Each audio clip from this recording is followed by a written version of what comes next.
বন্ধুরা, ঘুরতে ঘুরতে চলে আসলাম সরোদ্দি উদ্যানের ভাসমান মেলাতে। বৈকালিক মেলাটা কেন যেন অন্যরকম একটু ভালো লাগে কাজ করে। বিভিন্ন স্থান থেকে অনেকে আসেন এখানে ঘুরতে। যেহেতু ছুটির দিন ছিল, আমি ছুটির দিন যেহেতু ঘুরতে বেরোই। এখানে একজন খুব মুখরোচক খাবার ভাজা পোড়া করতেছে। আর পাশাপাশি এখানে কিছু বিফ বা ফ্রাইও পাওয়া যায় এখানে। একজন কাবাব বিক্রেতা ভাত রান্না করতেছে। বিভিন্ন নাম জানা অজানা অনেক ধরনের কাবাব এখানে পাওয়া যায়, যেহেতু সরোদ্দি উদ্যানের মধ্যে আহ, যেটা মুখরোচক খাবার অনেকটা বেশি পাওয়া যায় এখানে। আর এখানে পাশে একজন আছে, এখানে অনেকের জন্য বিভিন্ন রঙের ডিজাইনের চুড়ি একজন বিক্রি করতেছে। বাচ্চাদের জন্য খেলনাও পাওয়া যায় এখানে। আসলে এখানকার পরিবেশটা একটু অন্যরকম, একটু ভালো লাগা কাজ করে আসলে। ফলাও থাকে না এখানে একজন পিঠা বিক্রেতা। ডিম আছে বিভিন্ন প্রকার, বিশেষ করে যে চিতই পিঠা এখানে বিক্রি করা হয়।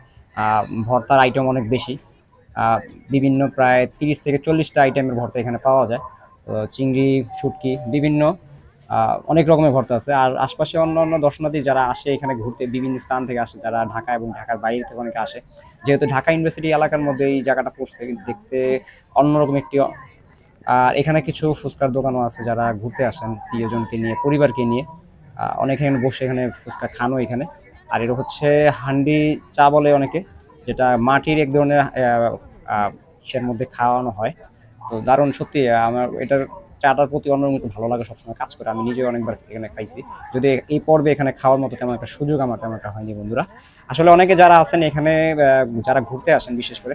আর এটা হচ্ছে আমট, যেটাকে আম দিয়ে গালানো হয়। আর এটা হচ্ছে ওই যে আইসক্রিম, যেটা রোলার আইসক্রিম, যেটাকে নামে অনেকে চিনে। সত্যি ভালো লাগতেছে আসলে। যতটা পথ এখানে ঘুরছি আমি, সত্যি বলতে গেলে অন্যরকম একটা ভালো লাগা সবসময় কাজ করে। আর এখানে একজন আইসক্রিম বিক্রেতা বিভিন্ন ফল দিয়ে আইসক্রিম তৈরি করতেছে। সত্যি অন্যরকম ভালো লাগা। আশা করি আপনারা যারাই আসবেন বিভিন্ন স্থান থেকে ভালো লাগে। সবাই ভালো থাকবেন, আল্লাহ হাফিজ।